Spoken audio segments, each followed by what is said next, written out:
ভাই তোমরা নওজোয়ান ছেলে তোমরা এটা মনে রাখো বাপ, এই মোবাইল টিপতে থাকলে 100 বছরেও তুমি জীবনে কিছু বুঝতা না। এই মোবাইলের মধ্যে যা জমবে, মোবাইলের আসক্ত ব্যক্তি মাসহুর।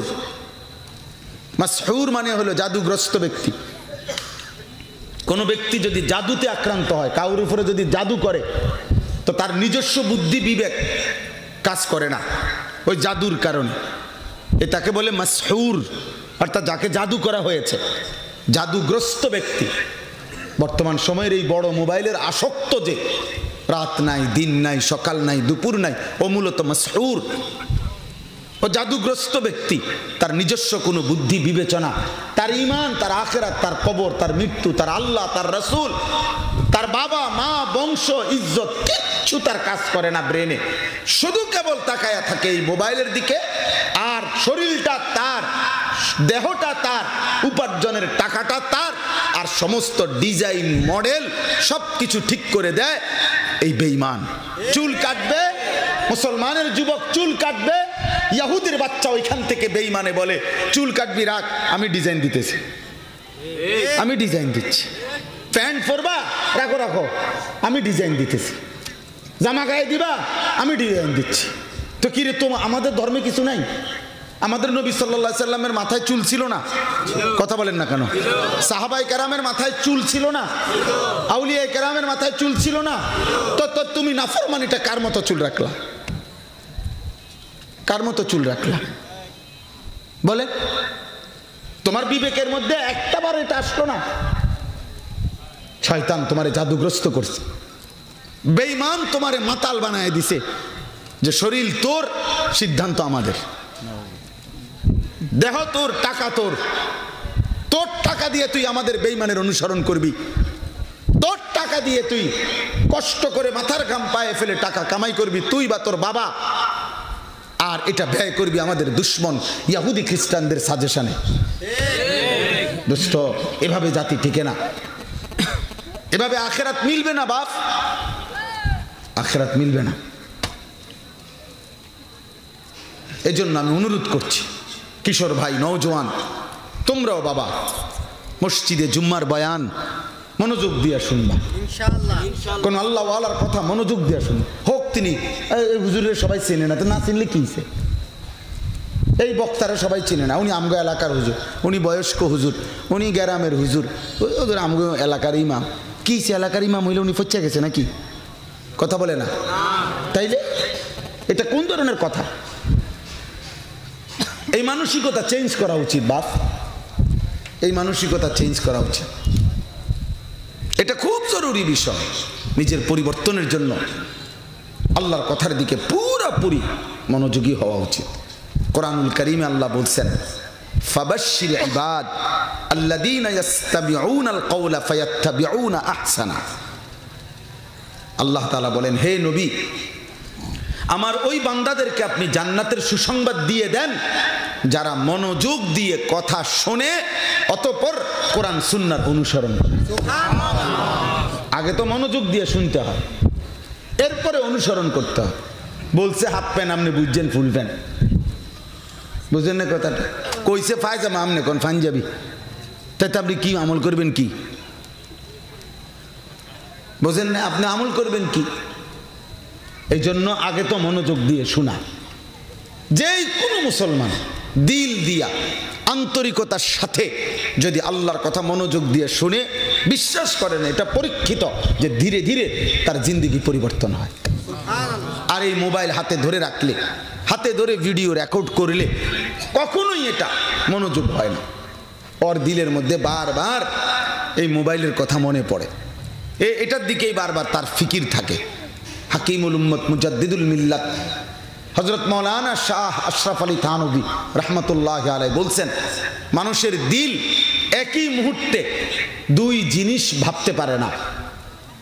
একটি ভাবলে আরেকটা বন্ধ থাকে, এটা সরাইলে আবার আরেকটা ভাবনা জায়গা আসে।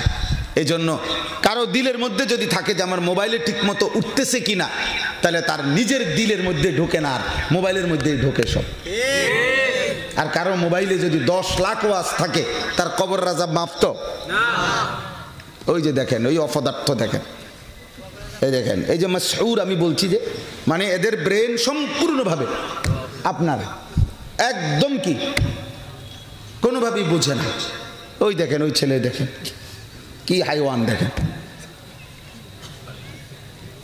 এই বেটা কথা শুনো কিছু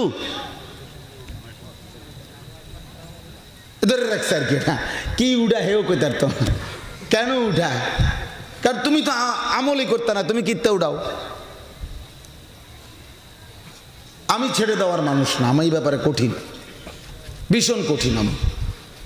আমার কথা হলো আমি জনপ্রিয়তা দিয়া করব কি? একজনের জন্য যে পরিমাণ গুরুত্ব, 1 লক্ষের জন্য সেই পরিমাণ গুরুত্ব। ফাওয়াল্লাহি লা ইয়াহদিয়াল্লাহু বিকা রাজুলান ওয়াহিদান খায়রুন লাক।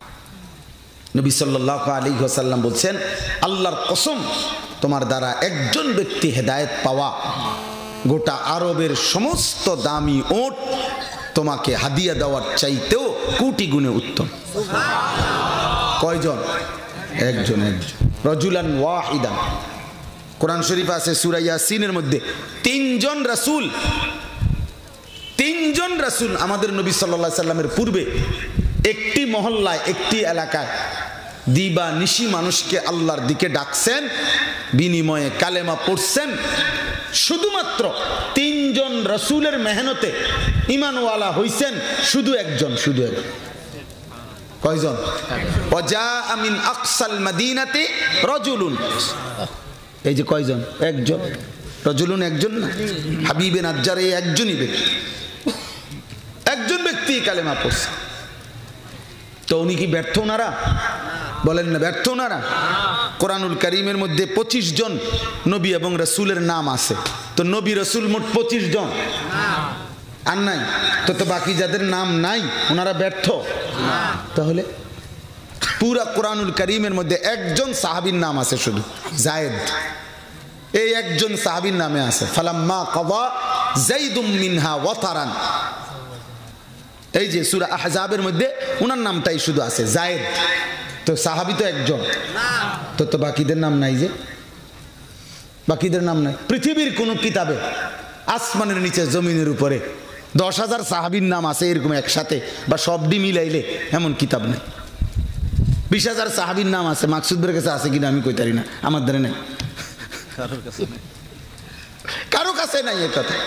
অথচ 1.25 লক্ষ সাহাবী আরাফাতের ময়দানে বিদায় হজ্জে নবী সাল্লাল্লাহু আলাইহি সাল্লামের সামনে, আরাফাতে হজ্জের সময় নবীজির সামনে ছিলেন। তাহলে এই 1.25 লাখ সাহাবী, তাহলে পৃথিবীর কোন কিতাবে যে ওনাদের নাম নাই, অল্প কয়েকজন সাহাবীর মূল নাম ঘুরে ফিরে আমরা শুনতে পাই। তাহলে এই নাম না জানা, কেউ চিনে না, হয়তো কবরও জানে না, পৃথিবীর দিক দিগন্তে দাওয়াতের মেহনতে, তাবলীগের মেহনতে, আল্লাহর কালেমা প্রচারের জন্য ওনারা পৃথিবীর আনাচে কানাচে, গলিতে গলিতে ছড়িয়ে পড়েছেন। ওইখানেই জীবন শেষ হয়েছে। কেউ শাহাদাত বরণ করছেন, কেউ ইন্তেকাল করছেন, পৃথিবীবাসী হয়তো জানেও না, হাসরের ময়দানে হয়তো টের পাওয়া যাবে। তো যেই সাহাবাদের নাম কেউ জানে না, যাদের নাম নাই, তো ওনারা ব্যর্থ। এই জন্য নওজোয়ান ওলামায়ে কেরাম যারা আছেন, আমি আমার এই কথাটা বলে আমার এই আয়াতটা তর্জমা বলবো, অর্থাৎ এই কথাটাই বুঝাই। উঠতি বয়সের যারা আলেম আছেন, ইমাম সাহেব আছেন, আপনাদের কাছে আমার বিনীত অনুরোধ, প্রিয় ভাই, আপনি দয়া করে উম্মতের ফিকিরে মেহনত করেন। কেউ না চিনুক আপনারা, কেউ না চিনুক, আমি চিনার দরকার নেই। আমি বললে শুনবে কয়জন? একজন শুনবে, অসুবিধা কি? একজন শুনলে একজন খারাপ কি? আপনার বলার দ্বারা যদি এক আল্লাহর বান্দা আল্লাহর সন্ধান পায়, অসুবিধা কি? হ্যাঁ, আপনার নাজাত দরকার না জনপ্রিয়তা দরকার? তো তাইলে আপনি একজন শুনবে, অসুবিধা কি? এই ফিকিরটা যদি বুঝাইতে পারতাম আমরা, আরো অনেক ফায়দা হতো, আরো অনেক ফায়দা হতো। আপনি একজনকে বলবেন, আর আল্লাহ দয়া করলে কোনোদিন, আল্লাহ চাইলে কোনোদিন লাখো মানুষের সামনে বলতে পারবেন, না হলে নাই, অসুবিধা কি?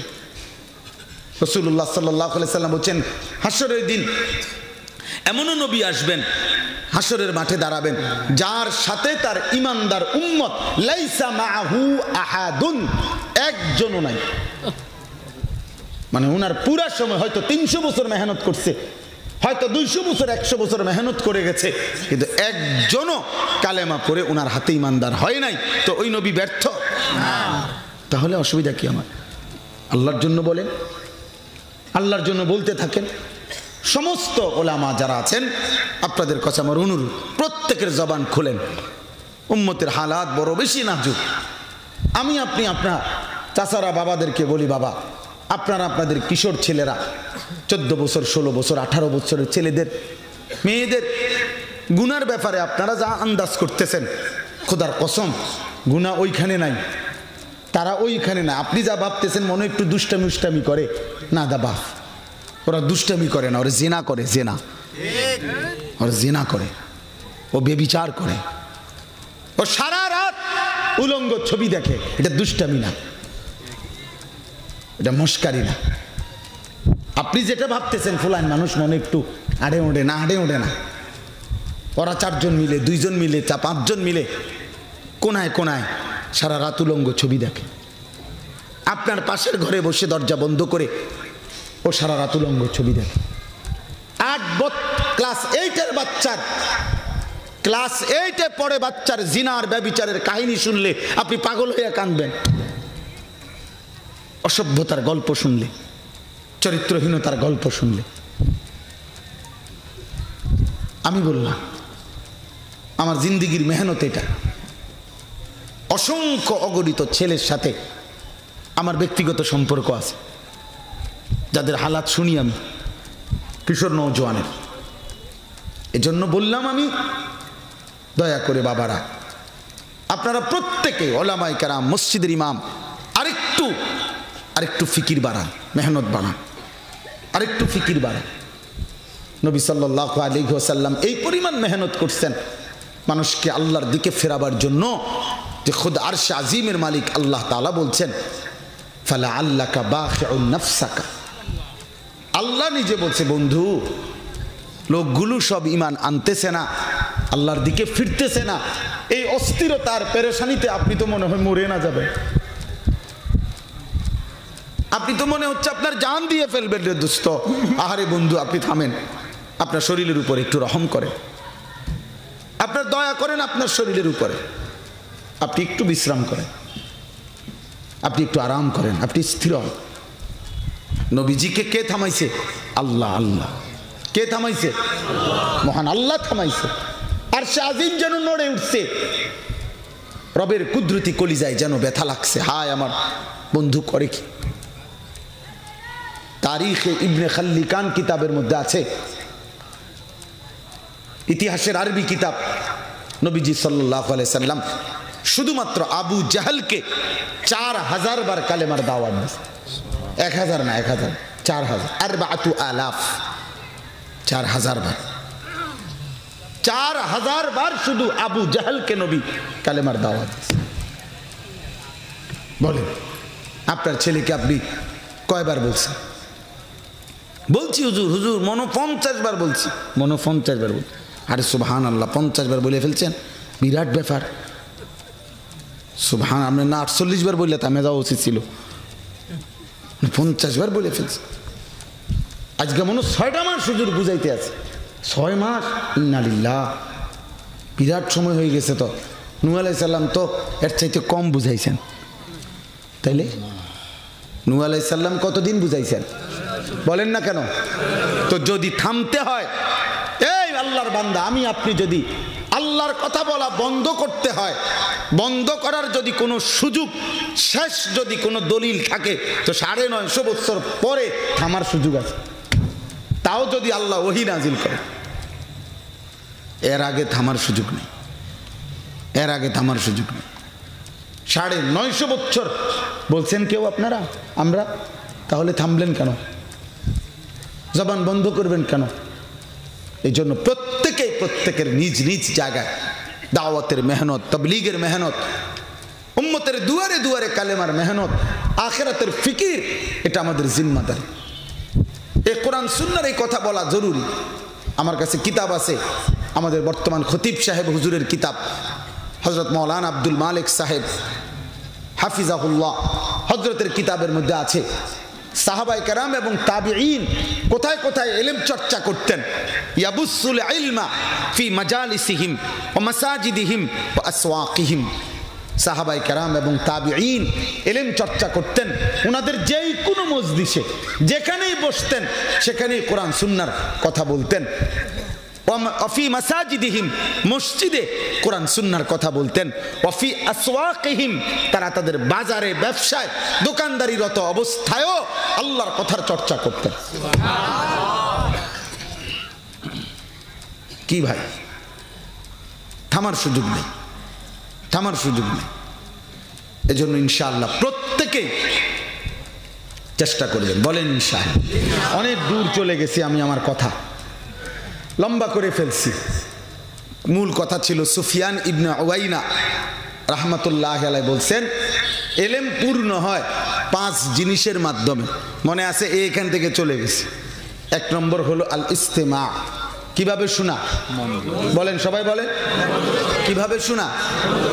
ওই দেখেন মকসুদ বাবু, ওই মাদ্রাসার ছাত্র, হে মোবাইলে ছবি উঠাইতেছে, এই যে পাগড়ি মাথায়, বেটা অপদার্থ কোথাকার বেটা। হায় হায়, কেউ তাকে এটা দিছে, যে তার হাতে, এই বাচ্চার হাতে মোবাইলটা দিছে, ও যদি তার বাপ হয়, ওই বাপ জালেম। ও যদি তার বড় ভাই হয়, ওই বড় ভাই ডাকাত। তো ও নিজ হাতে আপনজনকে ধ্বংস করে দিল, আপনজনকে ধ্বংস করে দিল নিজ হাতে।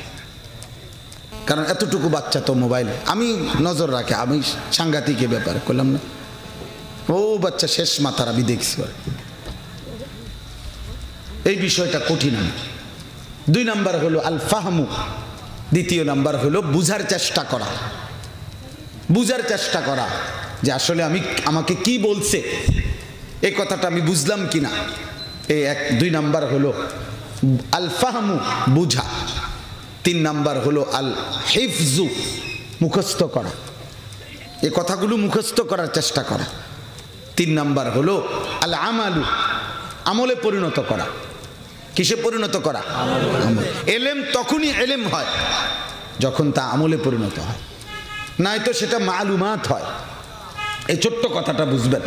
অর্থাৎ কোরআন সুন্নাহর এলেম তখনই এলেম হয় যখন তা আমলে পরিণত হয়, আমলে পরিণতের চেষ্টা হয়, আমলে পরিণতের জন্য কোশিশ করে, তো সেটাকে এলেম বলে। আর নাই তো এমনি শুধু জানে, এটারে বলে মালুমাত। এটা শুধু জানা আছে, তার অর্জিত জ্ঞান, এটা এলেম না। যেমন যেমন একদম সহজ উদাহরণ, মনে করেন আজকে 10 বছর যাবত যেই লোকটা কোনোদিন 5 ওয়াক্ত নামাজ পড়ে নাই, মুসলমান, এমন থাকতে পারে না? কথা বলেন না কেন? আপনি তারে জিজ্ঞাসা করে দেখেন যে ভাই নামাজ কয় ওয়াক্ত, সে বলবে কি 12 ওয়াক্ত। কয় ওয়াক্ত? এই তাহলে এই কথাইটা তো জানে, কিন্তু এটা এলেম না। এটা কি না? এলেম না। অথচ সে কি পড়ে না, 5 ওয়াক্ত পড়ে না, কিন্তু ওই তো এটাই বললো যে নামাজ কয় ওয়াক্ত। এটা মালুমাত, এটা তার এমনি জানা আছে, কিন্তু এটা এলেম না। এলেম তখনই এলেম হয় যখন তা আমলে পরিণত হয়। মুফতি শফি রহমতুল্লাহ আলাইহি এই কথা বলছে, আমি ওনার কিতাবে পড়ছি। 2 নাম্বার উদাহরণ, যেমন মনে করেন আজকে 30 বছর যে সুদ খায়, এই হারামখোরকে জিজ্ঞাসা করেন, এই সুদখোরকে যে সুদ খাওয়া কি, সে বলবে কি মুস্তাহাব। কি বলবে? তো এই কথাইটা সেও জানে, এটা সেও জানে। 30 বছরের সুদখোরও বলবে সুদ খাওয়া কি হারাম, কিন্তু এটা এলেম না, এটা তার মালুমাত, এটা সে জানে আর কি কথা। এটা এলেম হয় নাই। এলেম হবে তখন, আমলে পরিণত হবে যখন। সর্বশেষ হলো সুম্মান নাশরু। নাশরু, আর নাশরু অর্থ হলো অন্যের কাছে প্রচার করা, পৌঁছিয়ে দেয়, তাবলীগ, অন্যের কাছে বলা। আল্লাহ নবী সাল্লাল্লাহু আলাইহি ওয়াসাল্লাম বলেছেন, আমার কথাগুলো যে শুনলো, নিজের কলিজার মধ্যে ধারণ করলো, মুখস্থ করলো, অতঃপর অন্যের কাছে পৌঁছিয়ে দিল, খোদার কসম নবী বলছে কিয়ামতের দিন আল্লাহ তাআলা ওই চেহারাগুলো আলোয় আলোকিত করে দিবেন। নাদ্দারাল্লাহু ইমরাআন, আল্লাহ ওই চেহারা আলোকিত করে দিবেন। আমি নবীর কথা শুনেছে, নিজের কলিজার মধ্যে ধারণ করেছে, অন্যদের কাছে পৌঁছিয়ে দিয়েছে। সামিআ মাকালাতি ফাওয়াআহা ওয়া আদ্দাহা ইলা মান লাম ইয়াসমা আও কামা ক্বালা সাল্লাল্লাহু আলাইহি ওয়াসাল্লাম। এজন্য আমি এই প্রথমত এই গুরুত্বটা, এখানে মার্কাজ মসজিদ নাম লেখা আছে দেখে বললাম, দাওয়াত ও তাবলীগের মেহনতের সাথে সম্পৃক্ততার কারণে বললাম। দোস্ত, এটা জরুরি বিষয়, এটা জরুরি বিষয়। আপনাদের কাছে আমার অনুরোধ রইল, এক ওয়াজে 1 ঘন্টায় পুরা 23 বছরের ইসলাম পুরাটা পেশ করা আপনাদের কাছে সম্ভব না, সম্ভব, কিন্তু অনুভূতি জাগানো।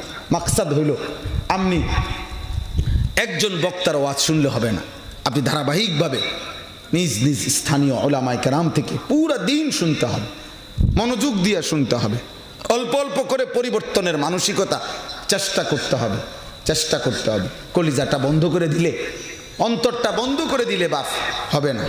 নবী সাল্লাল্লাহু আলাইহি ওয়াসাল্লাম বলছেন, গুনাহ করতে করতে, নাফরমানি করতে করতে কিছু মানুষের অন্তর উল্টানো কলসির মতো হয়ে যায়, কাল কুজে মিরবাদান, এমন কলস, এমন পাতিল যেটা উল্টায় রাখছে, এই উল্টানো পাতিল, আবার বলছে নবীজি আলকাত্রা মাখানো, মানে একে তো পাতিল উল্টা, তার উপরে আবার আলকাত্রা মাখা, তাইলে 1 বিন্দু পানিও এই পাতিলের উপরে ফেললে উল্টা পাতিলে আটকাবে?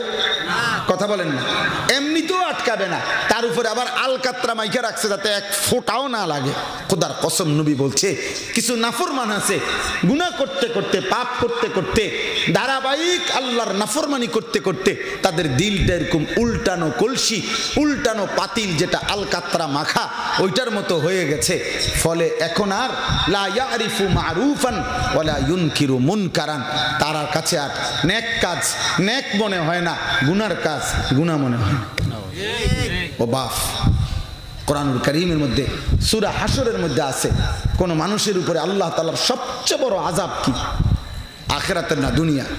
দুনিয়ায় কোন মানুষের উপরে আল্লাহর সবচেয়ে বড় লানত, অভিশাপ, সবচেয়ে বড় শাস্তি হলো ফাআনসাহুম আনফুসাহুম। আল্লাহ তাআলা বলছে, বান্দা, লম্বা সময় যদি তুমি আমারে ভুলে যাও, গুনাহের মধ্যে যদি অভ্যস্ত হয়ে যাও, গুনাহ যদি লম্বা করে ফেলো, একদিন আমি আল্লাহ নারাজ হলে আমি নিজেই তোমাকে তোমার আখিরাত ভুলায় দেব, তোমার নিজের পরিচয় ভুলায় দেব। আর কোনোদিন মনে পড়বে না যে তুমি মুসলমান, তোমার যে হালাল হারাম আছে, তোমার যে একটা কবর হবে, তোমার যে মৃত্যু হবে, তোমাকে যে হাসরের ময়দানে দাঁড়াইতে হবে, তোমাকে যে আল্লাহর সামনে বিচারের মুখোমুখি হইতে হবে, তোমার আমল নামা তোমার হাতে দেয়া হবে, মিজানের পাল্লায় তোমার আমল নামা ওজন হবে, তোমারে ফুলসিরাত পার হইতে হবে, জাহান্নাম থেকে বাঁচতে হবে। খোদার কসম, আল্লাহ বলছে ফাআনসাহুম আখিরাতাহুম, আমি আল্লাহ তার আখিরাত ভুলায় দেব, তার কবর ভুলায় দেব, তার মৃত্যু পরবর্তী জিন্দেগি ভুলায় দেব। তো এইভাবে সে চলবে, এইটা হলো আল্লাহর সবচেয়ে বড় আযাব। ভাত মাছ চাল ডাল, খাদ্য খাবার, পেশাব পায়খানা, লজ্জাস্থানের চাহিদা পূরণ, ঘুম বাপ, এতটুকু যদি কারো পূরণ হয়, আল্লাহর কসম বাবা, এটা কোনো সফলতা না, এটা কোনো কামিয়াবি না যে আমি ভাত খাই, ঘুম যাই, পেশাব পায়খানা করি আর আমার লজ্জাস্থানের চাহিদা পূরণ হয়। এই বাপ, নওজোয়ান ছেলে, তোমাদেরকে বলি, শুধু খানা, শুধু পেশাব পায়খানা, শুধু লজ্জাস্থানের চাহিদা পূরণ আর শুধু ঘুম, এতটুকুর নামই যদি হয় জীবন, এই যুবক, এই জিন্দেগির সাথে কুত্তার জিন্দেগির কোনো পার্থক্য নাই, কোনো তফাৎ নাই, কোনো তফাৎ নাই বেটা। কুত্তাও খায় বেটা, কুত্তাও ঘুমায়, কুত্তাও পেশাব পায়খানা করে, কুত্তারও লজ্জাস্থানের চাহিদা পূরণ হয়, নয়তো কুকুরের বাচ্চা হয় কেমনে?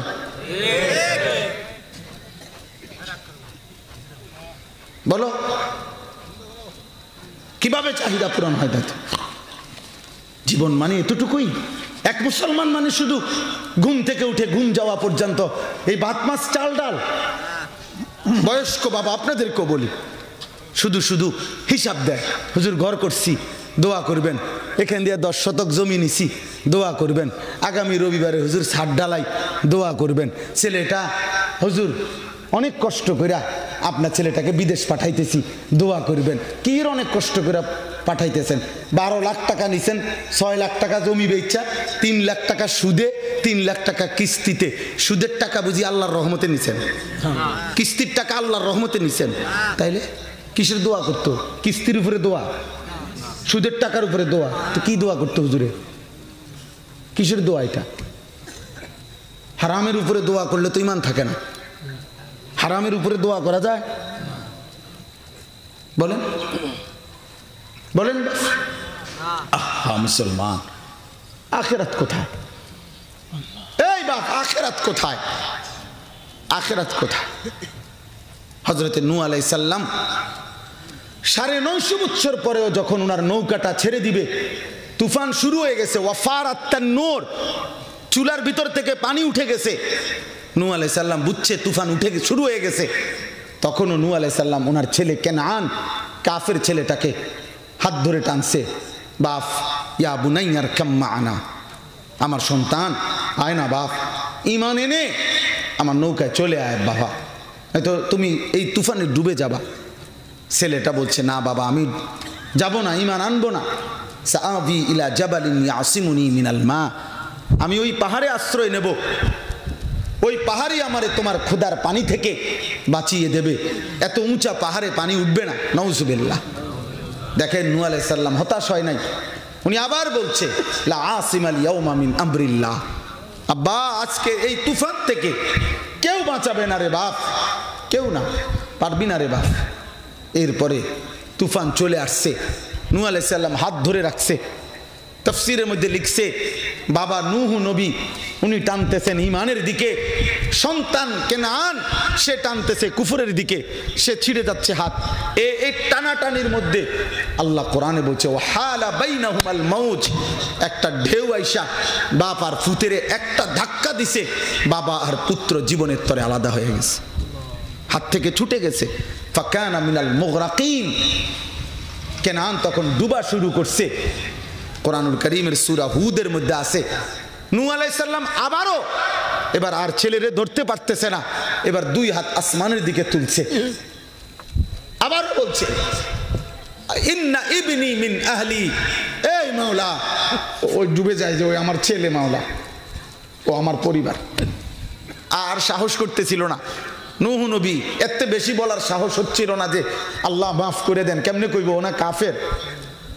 কিন্তু এর দূর কইতে আছে মনের আবে, আল্লাহ দেখেন না ও আমার ছেলে মাওলা, ওয়া আনতা আহকামুল হাকিমিন ওয়া ইন্না ওয়াদাকাল হক, আপনার ওয়াদা সত্য মাওলা, আপনি উত্তম ফয়সালাকারী। এই তখন আল্লাহ তাআলা কোরআনের আয়াত নাজিল করে বলছে ইয়া নূহ ইন্নাহু লাইসা মিন আহলিক, হে নবী নূহ সাবধান, হাত নামাও, এটা তোমার সন্তান না। ইন্নাহু আমালুন গায়রু সালিহ, এটা বেআমল সন্তান, নাফরমান পাপী মুমিনের সন্তান হইতে পারে না। এজন্য যুবক তোমরা নামাজ পড়ো না যারা, এই নওজোয়ান যারা রাত দিন ছবি দেখো, নারী দেখো, উলঙ্গ দৃশ্য দেখো, মুসলমানের সন্তান 365 দিনে খোদার একটা বছর পার হয়ে গেছে, তুমি নাফরমান, একদিনও ফজরের নামাজ পড়লা না, তো তুই মনে রাখিস নাফরমান, তুই কোনো মুসলমানের সন্তান না বেটা। আল্লাহ নিষেধ করছে, তুই কোনো মুমিনের সন্তান না, তোর কোনো বাপ নাই বেটা, তোর কোনো মা নাই, তোর খোদা, তোর সব কিছু তোর ওই মোবাইল। আফরাআইতা মান ইত্তাখাযা ইলাহাহু হাওয়াহু, আল্লাহ কোরআনে বলছে যে তার মনের চাহিদাকে বানিয়েছে খোদা। আমার ইচ্ছাই আমার খোদা, আমার মনে যা চায় তা। এ মোমেন হইতে পারে না, এ মুসলমানের সন্তান নয়। তাইলে বাপ নূহ আলাইহিস সালাম শেষ সেকেন্ড পর্যন্ত আল্লাহ তাআলা যখন বলছে ফালা তাসআলনি, এই যে আয়াতের শব্দ, আল্লাহ বলছে আমার কাছে এমন নাফরমান সন্তানের জন্য কিছু চেয়েও না, হাত নামাও। এই তখন নূহ আলাইহিস সালাম হাত নামাইছে, কিন্তু শেষ মুহূর্ত পর্যন্ত চেষ্টা করছে সন্তানকে ফিরাইতে।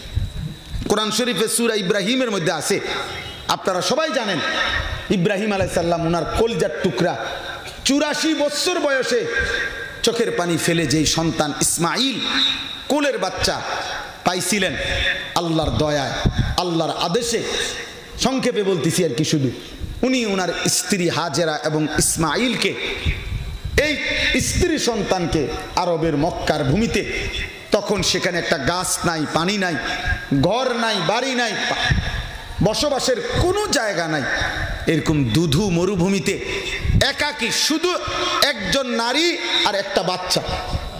এই অবস্থায় যখন আল্লাহর ঘরের কাছে রেখে গেছে, তখন সেখানে চারদিকে তাকাইয়া দেখছে ইব্রাহিম আলাইহিস সালাম কোথাও কোনো জনমানুষ নাই, এক ফোঁটা পানি নাই, এক লোকমা খাবার নাই, একটা গাছ নাই, বসার তো জায়গা নাই।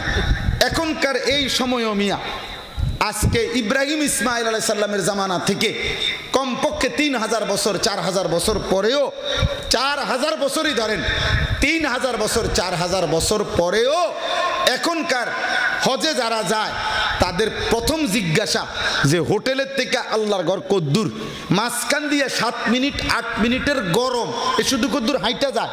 রোমেও এসি, হারাম শরীফের ভিতরেও এসি, কিন্তু শুধু এই রাস্তা দিয়ে কদ্দুর হাইটটা যায়, এই গরমটা সহ্য হয় না। কথার থেকে যদি একটু বেশি হয়, মুআল্লিমের 14 গোষ্ঠী না, মুআল্লিমের আরো মানুষ যারা আছে তাগরও উদ্ধার করে ফেলে যে এই গরমে কষ্ট দিলা কেন, এই রাস্তার এই গরমটা, এই কদ্দুর গরম সহ্য হয় না। 4000 বছর আগে ইসমাইলকে যেদিন রেখে গেছে, হাজেরাকে যেদিন রেখে আসছে বাপ, যেদিন চারিপাশে একটা গরু নাই, ঘোড়া নাই, একটা ঘর নাই, বসত নাই, পানি নাই, জনমানব নাই, তখন কি পরিমাণ গরম ছিল, কি পরিমাণ প্রখর রৌদ্রের মধ্যে রেখে আসছেন উনি। কোরআন শরীফে আছে ওই অবস্থায় হযরত ইব্রাহিম আলাইহিস সালাম স্ত্রী এবং ছেলেকে রেখে একটু আড়ালে গিয়া, চোখের আড়ালে গিয়ে হযরত ইব্রাহিম আলাইহিস সালাম তখন আল্লাহর কাছে দোয়া করছে। কোরআন শরীফের আয়াত সূরা ইব্রাহিমে আছে, উনি আল্লাহর কাছে তখন হাত তুলছে যখন দেখছে আর স্ত্রী সন্তানকে দেখা যায় না। বাপ, গল্প বলা আমার জন্য সহজ, আপনাদের জন্য গল্প শোনা সহজ, কিন্তু ওই কল্পনাটা করেন যে এক বাপ 84 বছর চোখের পানি ফেলে তার একটা সন্তান পাইছিল, পরে এমন জায়গায় রেখে আসছে, পরবর্তী 1 ঘন্টা পরে বাঁচার কোনো উপকরণ বাহ্যিক কিছুই এখানে নাই, এরকম জায়গায় রাইখা চলে যাচ্ছে একজন বাবা, তার কলজাটার মধ্যে তখন কি অবস্থা বলেন না কেন? এই সময়ে আপনি জিজ্ঞাসা করেন, এখানে সব উলামায়ে কেরাম বসা আছে, এ ছেলেরা বাপ তোমাদেরকেও বলি, বাবা আপনাদেরকেও বলি, ইব্রাহিম আলাইহিস সালাম হাত তুলছে, আল্লাহর কাছে দোয়া করছে, কি চাইছে দোয়ার মধ্যে?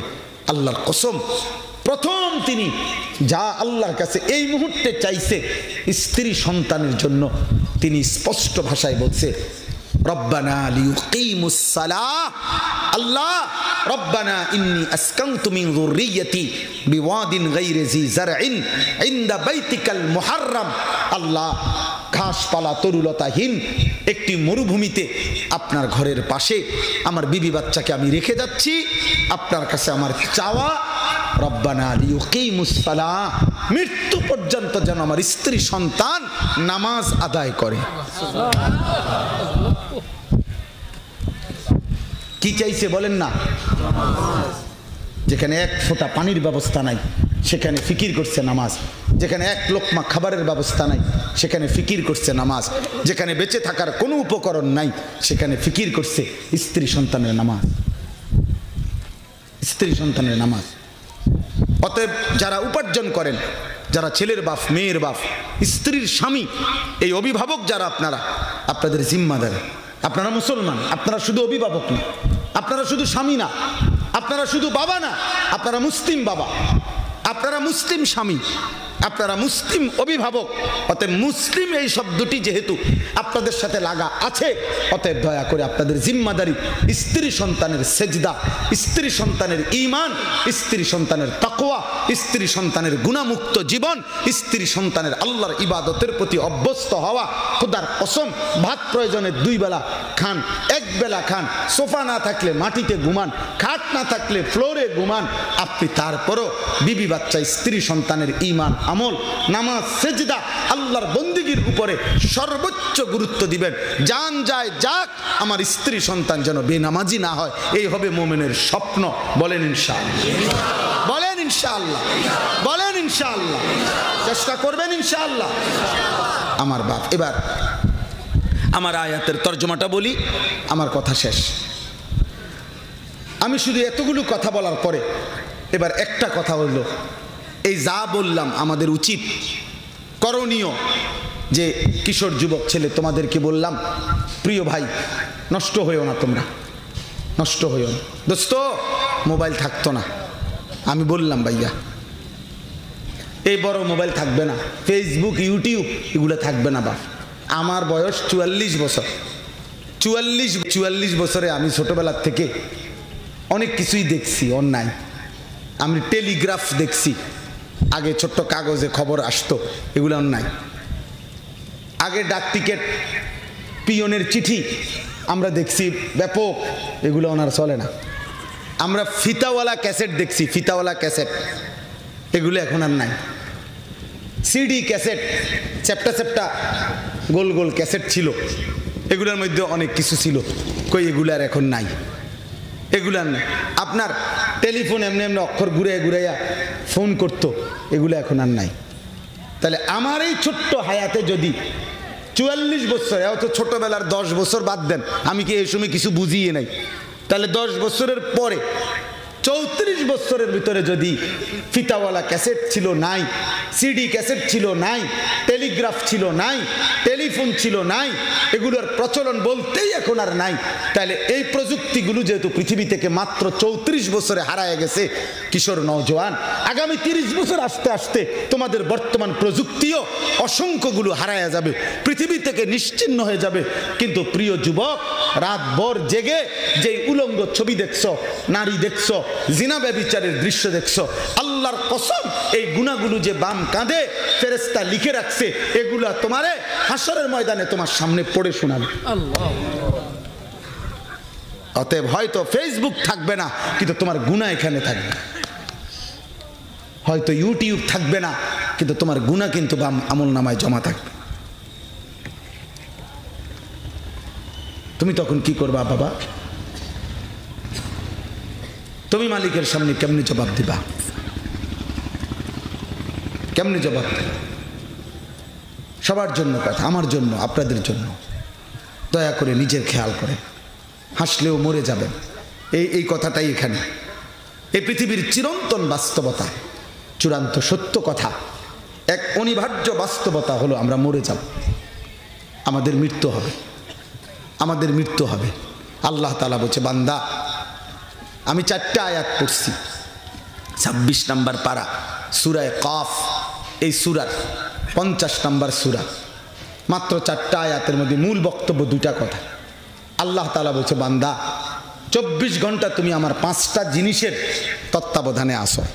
সকলকে বলছে, তোমরা সকলেই আমার 5টি জিনিসের তত্ত্বাবধানে আসো। আর এই 5টি তত্ত্বাবধান থাকা অবস্থায় 4 নম্বর আয়াতের মধ্যে আল্লাহ বলছে, এই অবস্থায় থাইকেই তোমাদের মৃত্যুর যন্ত্রণা হবে, তোমরা মৃত্যুবরণ করবে, যা থেকে তোমরা সকলেই পলায়ন করতে চেয়েছিলে, সেই সত্য, সেই মৃত্যু তোমাকে গ্রহণ করতেই হবে। 5টা জিনিস কি? আল্লাহ বলছে, 1 নম্বর, ওয়ালাকাদ খালাকনাল ইনসান, তুমি 24 ঘন্টা মনে রেখো, আমি তোমাকে বানাইছি, সৃষ্টি করেছি। আল্লাহ যেন আমারে বলতেছে, আনিস আমি তোমাকে সৃষ্টি করেছি, আমার থেকে ছুটবা কেমন? কথা বলে না, কেমনে ছুটবেন? আল্লাহ থেকে ছুটবেন কিভাবে? সুযোগ আছে কোনো ভাই? আল্লাহ বলছে, এটা মনে রেখো, তোমাকে আমি সৃষ্টি করেছি, আমি তোমাকে সৃষ্টি করেছি বান্দা, তুমি আমার বড় যত্নে গড়া। আমি সেই আল্লাহ যে চাইলে কোন বললে হয়ে যায়, 1 সেকেন্ডও লাগে না, কোন, কাফ নুন পেশ কোন বললেই হয়ে যায়, এতটুকু বলতে হয় না। হাদিসের মধ্যে আছে, নবী সাল্লাল্লাহু আলাইহি ওয়াসাল্লাম বলছেন, কেউ আল্লাহ যদি কিছু করতে চান তো কাফ নুন পেশ কুন এটা পুরা বলতে হয় না, কাফ এবং নুন এর মাঝখানে থাকতে থাকতে হয়ে যায়। এটা সুবহানাল্লাহ, বাইনাল কাফ ওয়ান নুন, কাফ এবং নুনের ফাঁকে দিয়ে হয়ে যায় সুবহানাল্লাহ। কুন এটা পুরা বলতে হয় না। যে মালিক এভাবে বললে হয়ে যায়, সে মালিক আমাকে আপনাকে 1 দিন না 2 দিন না 9টা মাস মায়ের অন্ধকার গর্ভে রেখে নিজের হাতে যত্ন করে চোখ নাক কান হাত পাও দিয়া সারা অঙ্গ সাজাইয়া আল্লাহ বলেন আমি রব্বুল আলামিন নিজে একদিন দয়া করে এই পৃথিবীর আলো বাতাস আমি আল্লাহই তোমারে দেখতে দিছি। এমন মালিকরে কেমনে ভুলে গেলা? ইয়া আইয়ুহাল ইনসান মা গাররাকা বিরাব্বিকাল কারীম। আল্লাহ যেন কাছে টেনে বলতেছে, বান্দা এমন দয়ালু মেহেরবান মালিক, এমন রব 24 ঘন্টা যিনি মায়ার সাথে দয়ার সাথে লালন পালন করে, এমন দয়ালু মেহেরবান মালিক কে তোমাকে ধোঁকা দিল? এমন মালিক ছেড়ে দিলা? আল্লাযী খালাকাকা ফাসাওয়াকা ফাআদালাক। আমি তো তোমাকে সৃষ্টি করেছি, তোমার দেহের অঙ্গ প্রত্যঙ্গ আমি তো সাজিয়েছি, একটার সাথে আরেকটা মিল করে আমি রব্বুল আলামিন তো স্থাপন করেছি। এমন মালিক বললা কেমনে? কেমনে পারলা যুবক? 365 দিনের এক বছরে কোনো দিন ফজরের নামাজ পড়লা না, কেমনে পারলা বাপ? কেমনে পারলেন? নবীজি বলছেন যে ফজরের নামাজ পড়ে না সে মুনাফিক। কসম খোদার, সে মুনাফিক। কোন ব্যক্তি মুমিন না মুনাফিক এটা চিহ্নিত করা হয় ফজরের নামাজ দ্বারা, জুমার নামাজ দিয়ে না।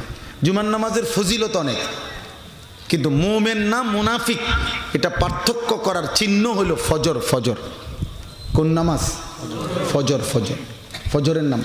হযরত আব্দুল্লাহ ইবনে ওমর বলছেন নবী সাল্লাল্লাহু আলাইহি সাল্লামের জামানায় ফজরের অনুপস্থিতি দেখেই আমরা মুনাফিক চিনতাম,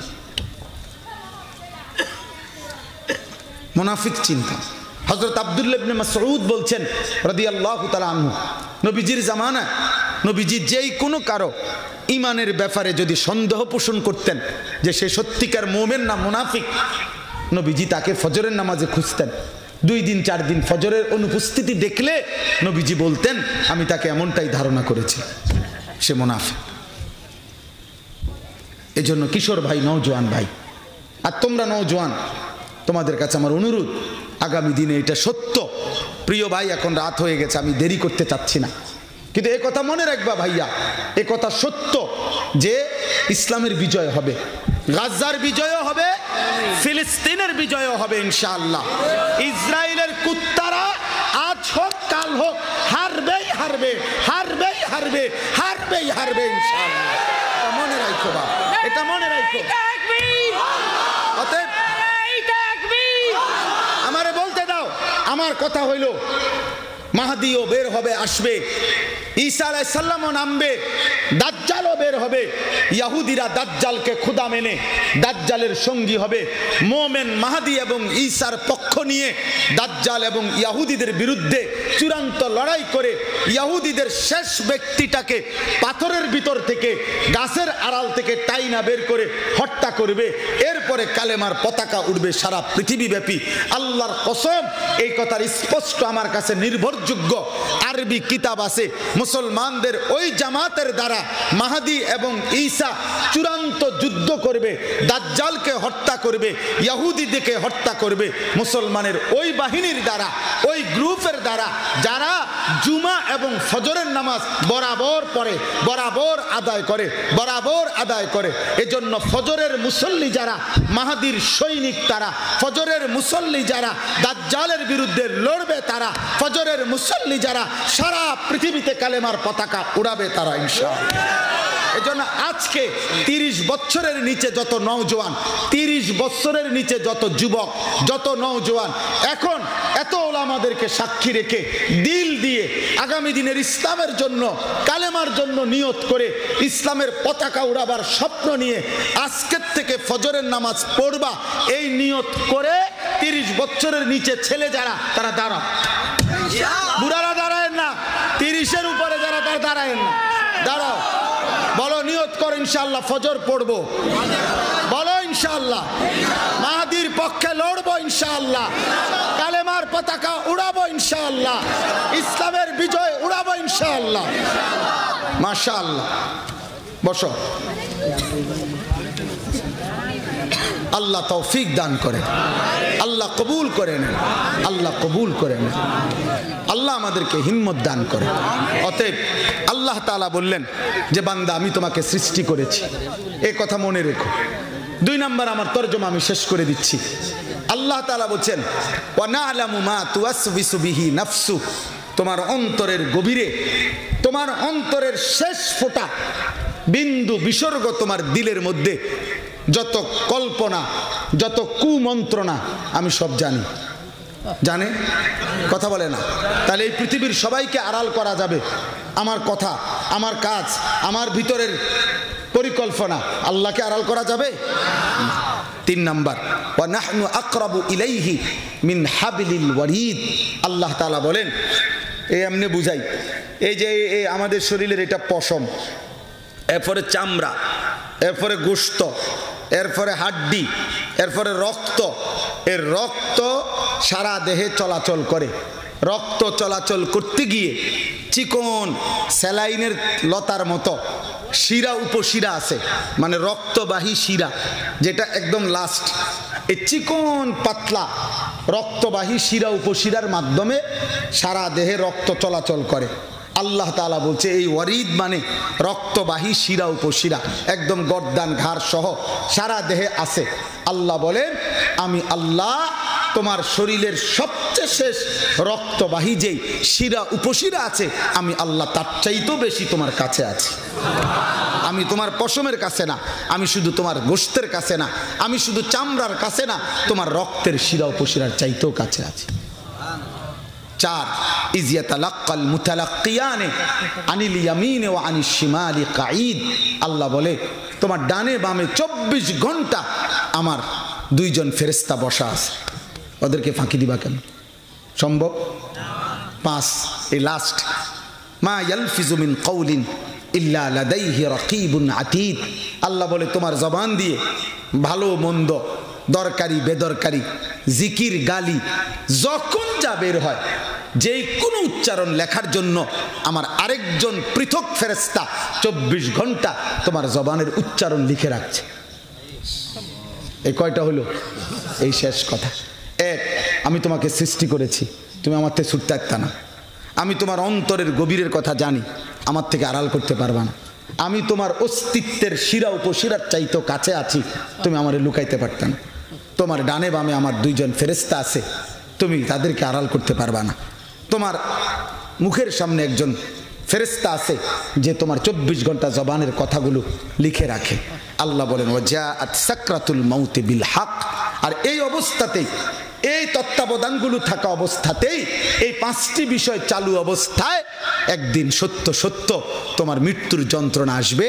তুমি মৃত্যুবরণ করবে, ভালো করলেও মন্দ করলেও, সুখে থাকলেও দুঃখে থাকলেও, হাসলেও কাঁদলেও, সেজদা দিলেও নাফরমানি করলেও, প্রাসাদে থাকলেও কুড়ে ঘরে থাকলেও, যে কোনো অবস্থাতে মৃত্যু আসবেই আসবে, মৃত্যুর যন্ত্রণা হবেই হবে। যালিকা মা কুনতা মিনহু তাহিদ। এই মৃত্যু থেকেই তুমি পলায়ন করেছিলে, তুমিও মরতে চাও নাই, থাকতে পারো নাই। তোমার দাদাও মরতে চায় নাই, দাদাও থাকতে পারে নাই। তোমার বাপও মরতে চায় নাই, বাপও থাকতে পারে নাই। অতএব দোস্ত, বন্ধু, আমি অনুরোধ করছি সকলেই আমরা মৃত্যুবরণ করতে হবে। হবে কি না? কথা বলে না, হবে কি না? অতএব জওয়ান বুড়ো, নারী পুরুষ, আমাদের প্রত্যেকের জিম্মাদারি মৃত্যুর কথা স্মরণ করে, আখিরাতের ভয় করে নিজের গুনার জীবন ছেড়ে দেওয়া, ইবাদত আমলে অভ্যস্ত হওয়া। আল্লাহ আমাদেরকে তৌফিক দান করে।